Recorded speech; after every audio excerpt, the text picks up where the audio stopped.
Newsfirst Newsline with Faraz Shaukat Ali.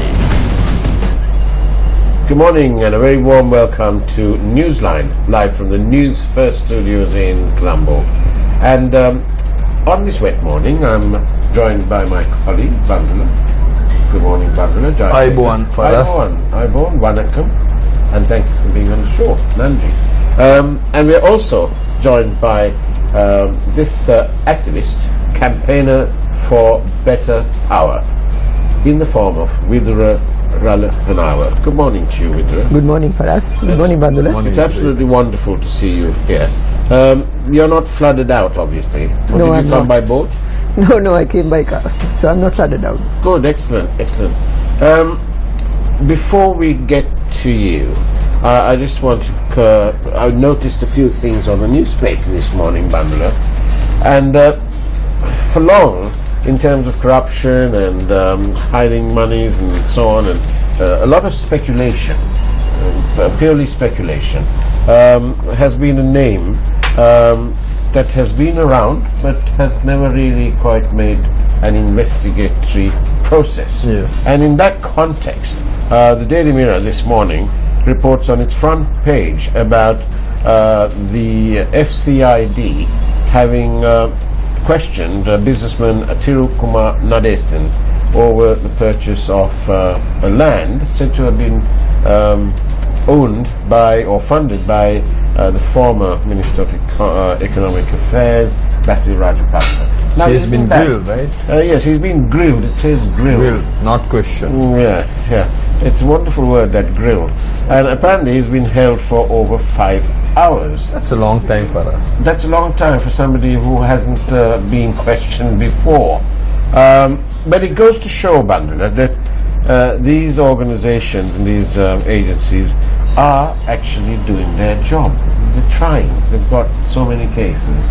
This is only about Basil's land. This is about 16-acre land purchased by the former, they say purchased by the former minister. So what do they think that is like the Thiru is front man? That he is front running. That's the Or the front implication. man? The front man. So it is with some interest that we follow these matters, because it shows that previously held to be within an umbrella of political patronage or some other patronage, I don't know. Why don't we get him on our program, and for us, you can grill him. Yes, we'll wait till the FCID finish with him, shall we? And then, what did you make of this article about the use of obscene language in Parliament? I saw that clip. I mean, that's unacceptable. I mean, can he apologize and just escape? That's right. And the thing is, it makes me laugh, and it says here that in view of all these matters, the Parliament is to begin to consider amending the standing orders to ensure the dignity and decorum of the House.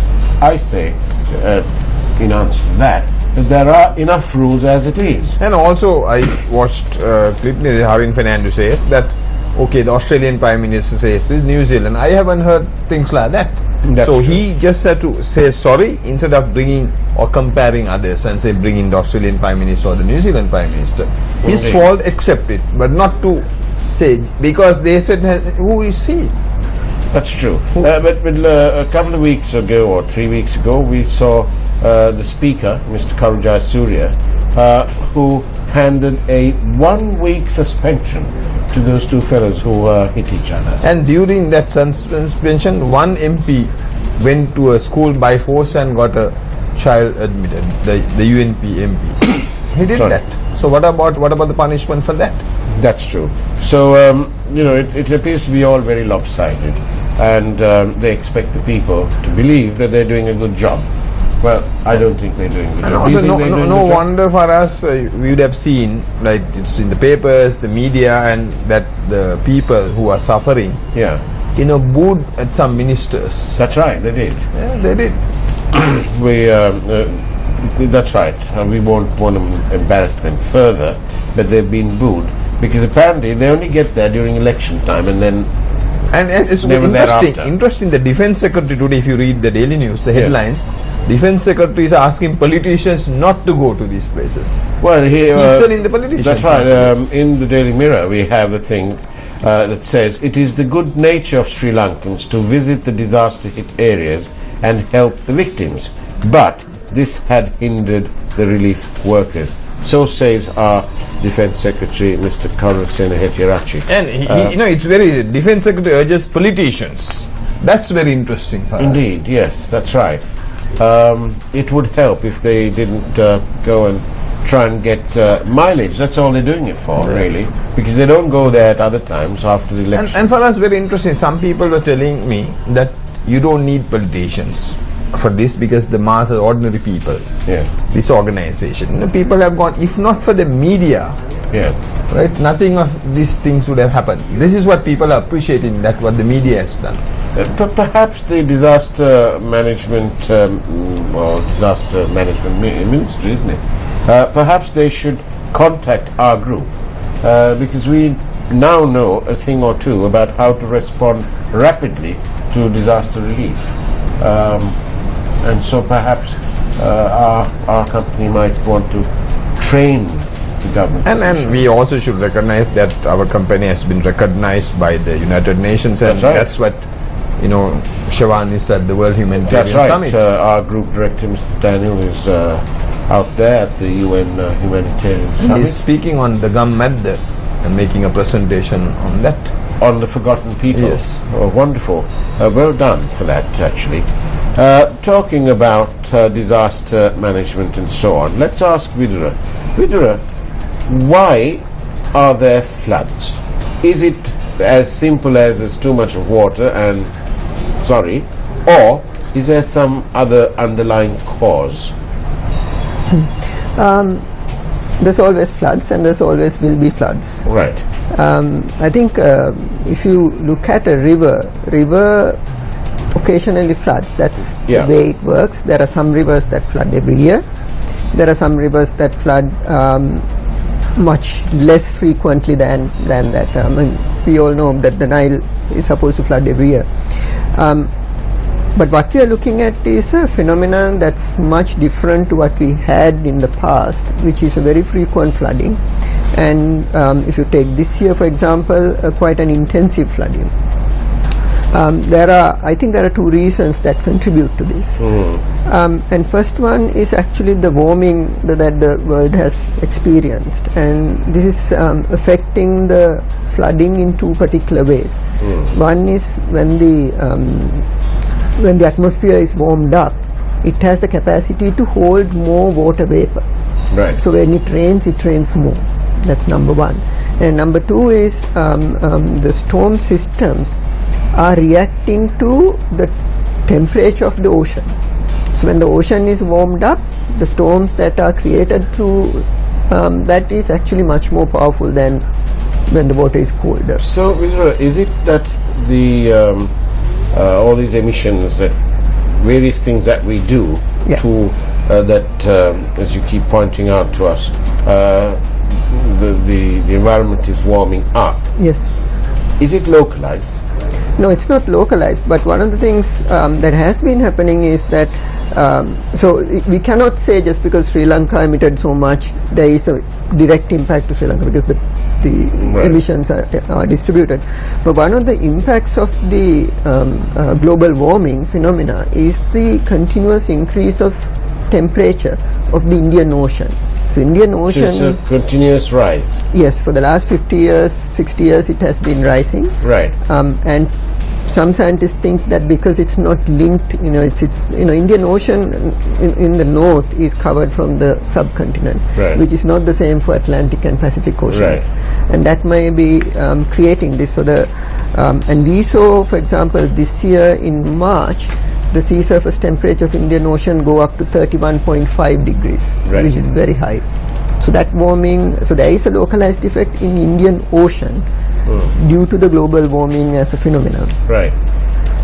So it's. But why do we have floods then? Why floods? But also we know that the government has warned that these people, like the Kalani River area, that they shouldn't have been there. Right. So that is wrong for them. Poor planning. Poor planning. The government has warned them they should not live. So I think we need to look at much more holistically in terms of how to mitigate floods, and I'm saying this with utmost seriousness, because of the warming trend, we are going to get more and more this type of intense rainfalls happening. So we need to think not about what used to happen 20-30 years ago, but what is going to happen 20-30 years downstream, because that's what planning is. We are not planning for today, tomorrow, for next 5 years. But all governments have failed. This has been going on. Correct. The governments, the politicians have failed. Yeah, I can give a good example using Netherlands, because Netherlands is actually a country which is below the sea level, right? So they have a very sophisticated system of holding back water, but they are anticipating this type of climate change driven high rainfall events, and how to create a society that is not affected like this due to floods. So one of the things they do is right now is to recreate floodplains.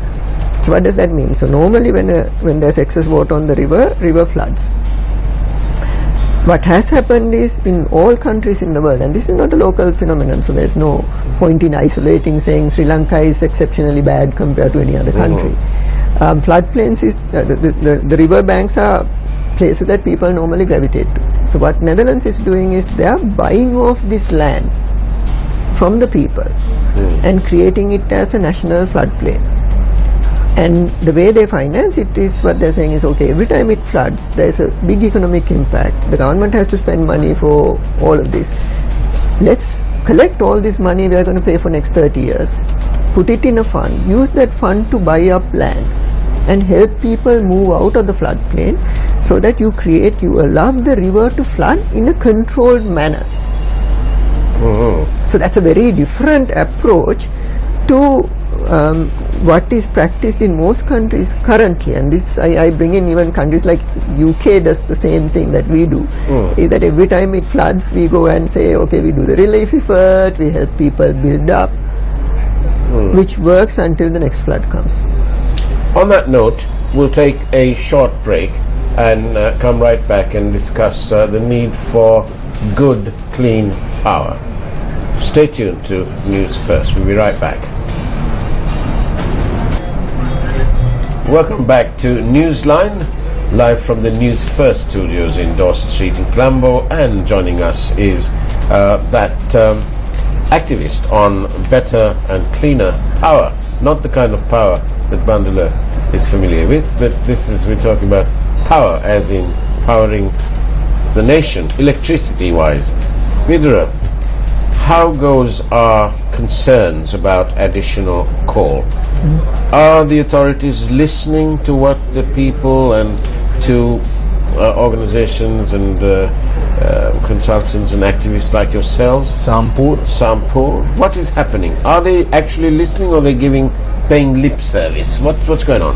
Yeah. So I think the best news we've heard on this regard is the stance that the President has taken, as well as the Cabinet, in terms of requesting both India and Japan look into converting the coal power plants into natural gas powered power plants, LNG. So-called LNG. And I think this is a very good move, from not only from environmental reasons, but also having natural gas plants allows us to integrate more and more renewable energy. But in the meantime, you say that, and we know what our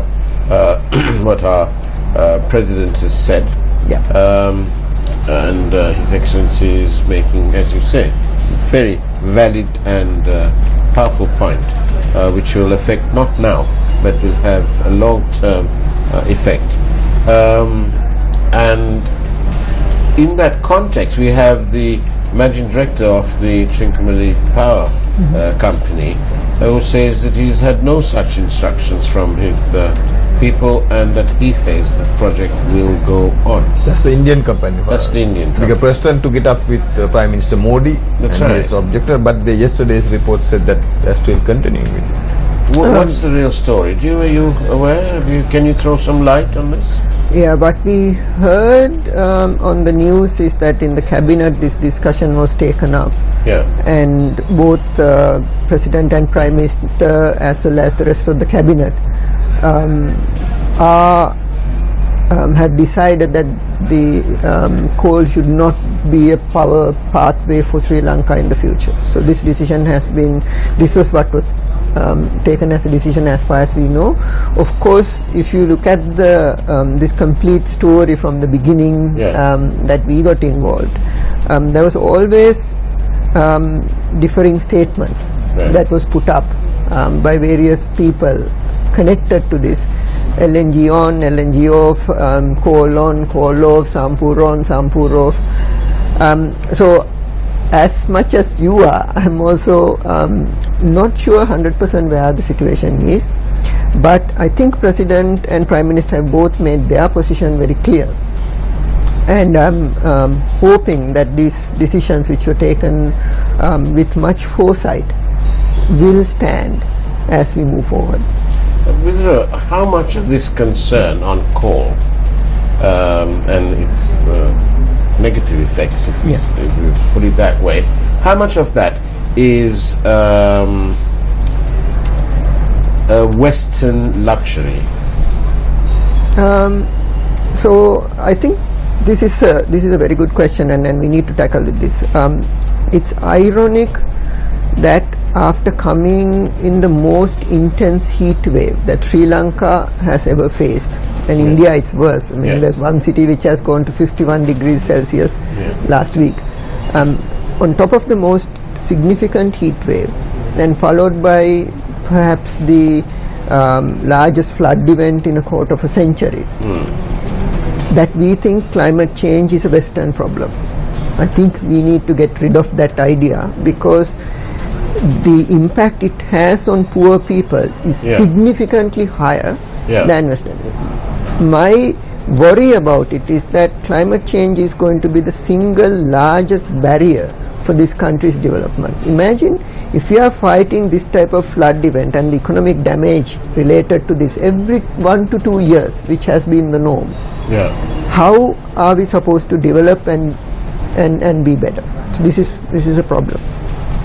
Second question is really is this claim that better environmental management is a luxury of the rich people. Now I find this very troubling, because I have gone to Norachole and I have met people in Norachole, the farmers, the fishermen, all of this. These are not rich people. They are the people who are suffering. People who decide on coal power and argue for coal power never goes, nowhere in the world do they go and live next to a coal power plant. So my challenge is this: people who say coal is safe, it doesn't harm the environment, you go and stay downwind from the wind to the coal power plant. You pack up, take your family and go and stay there, and then we will have a conversation. Because this cannot be done in the sense, and this is what is the implied message here. No. It's okay for me to have the power, so long as somebody else has to deal with the pollution and have their kids become sick. We had the chairman of the Ceylon Electricity Board here maybe a couple of weeks ago, wasn't it? And then he was saying that, well, look, come on, it doesn't, the total that Sri Lanka generates doesn't even register on the radar. So this notion, in my mind, and that's why I'm asking you the question about being a Western luxury, the seed has been planted by no less a person than the chairman of the CB, who's here, and who told us that it doesn't even register on the scale. And so it's such a minute amount compared to the world problem. So how do we respond? So I'm going to respond to it in two ways. First of all, what we have proposed is that we want to go towards a 100% renewable economy, but we cannot do that immediately. So we are asking for an immediate switch from coal to natural gas, which is also a fossil fuel, but which also creates emissions. With all due respect, this country has just forked out a contract worth about just under $1.4 billion. They've increased the VAT. They've done all sorts of jolly things where the common man is having to pay more and more and more. And here we have a coal power station, in spite of all what you say, is actually costing the CEB less than if they had to do other power. Right. So now that it's there, and now they're using that money to retire debt, favorite term of this government, they're retiring debt forever and a day. So in that context, how fair is it to say, let's try and downplay coal and invest money elsewhere? Isn't that going to be more money for the people? So first thing is, the cost to CEB is not the cost to the country. And the difference is in Norachole, the loan interest payment and the loan repayment is taken over by the government, not by the CEB. Yes, so just because my point. So let me. It's all coming out of the main pot from the treasury. That's all I'm saying. Yes, the difference is that when you apportion the total cost of the project to the utility company, to the CEB. Persons who pay more is the person who uses more. Yeah. When it becomes a national debt, persons who pay more is actually the poor people. Right. So that's one point. And if you look at the total cost of the project, and if you quantify the economic and environmental damage, which is an economic cost, then it does not become cheap. And we need to get rid of this idea. I mean, CEB by its own methodology is supposed to do full economic cost of power. That's the luxury of running the choice of words, because it's supposed to be, but they are not delivering on this supposed to be. So did the CEB chairman say the full economic cost is 550? I can't remember, but no, he's very clear in his use of his words, because he's saying the coal cost is 550. Right? Now I will ask you a good question. Norachole has 3 power plants. One power plant out of the 3 has not been functioning for the last 12 months. But we are paying, I don't know, they haven't been able to get it running. Or they're just keeping it in abeyance. We don't know. But now just imagine, we are paying loan interest, all of that out of the treasury, because it doesn't hurt the CEB, because that is not their payment. Yeah. And we are only running the capacity. So it's not their payment, but they are collecting the revenue. They are not collecting the revenue. So the issue is that if you have economic asset, you need to utilize it to its full extent for it to be viable as a financial mechanism. So if you have Norachole as a complete power plant and it's running only 2/3 of the capacity, you're paying loan interest, but you're not generating income. So that's a net loss. Bandula, this is just what Vidrus has said about the treasury pays the capital costs, and so it doesn't really reflect on the bottom line of the CB. That's what you're saying. Yep. So to me, in my mind, this is one hell of a joke, because the same is being proposed to Sri Lankan Airlines. The government is saying, let's write off all the debt to Sri Lankan Airlines, and let's hand it with a clean balance sheet to some foreign party to manage. Really? I mean, they're going to just write it all off and hand it on a platter to someone. Well, no wonder we have to keep paying more and more. So it's the same thing. Yeah, but what we want to do for us in the long run is that it's not on long run, the medium run itself, we are able to generate quite a lot of power out of renewable.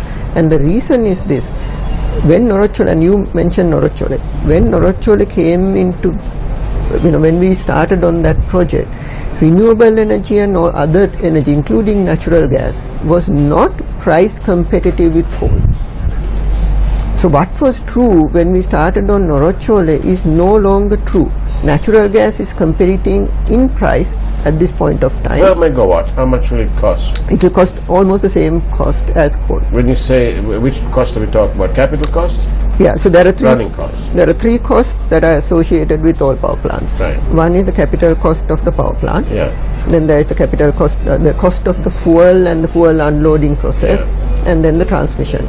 In terms of the power plant cost, natural gas power plant would cost essentially the same as a coal So power plant. transmission would be, let's say, you need that anyway, whether it's LNG or coal. Well, you the need it. difference between LNG versus coal is that if you're going for LNG, there is no reason to put it in Trincomalee.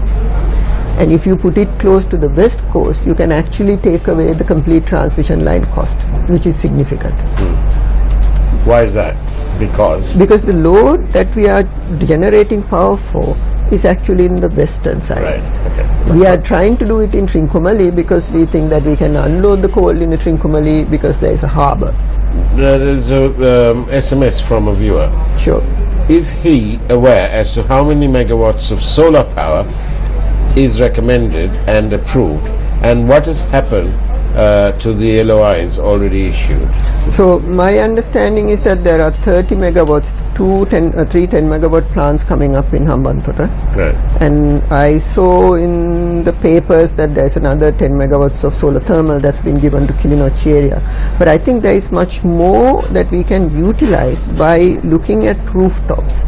Rooftop solar in a distributed manner, because solar you need to really move onto a distributed system, Right. so that cloud cover in a particular part of the country does not take down the complete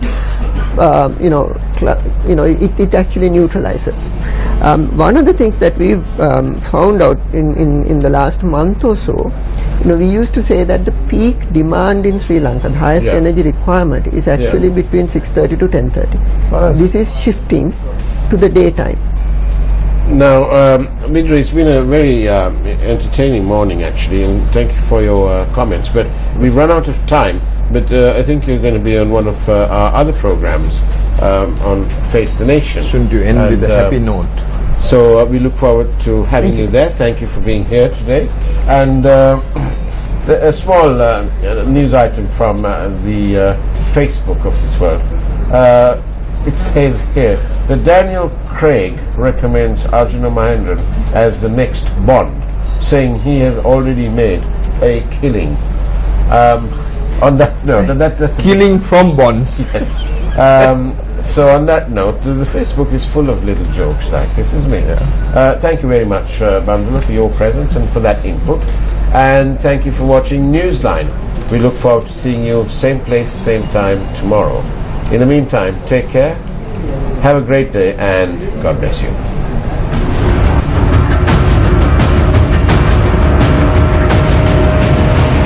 Newsfirst Newsline with Faraz Shaukut Ali.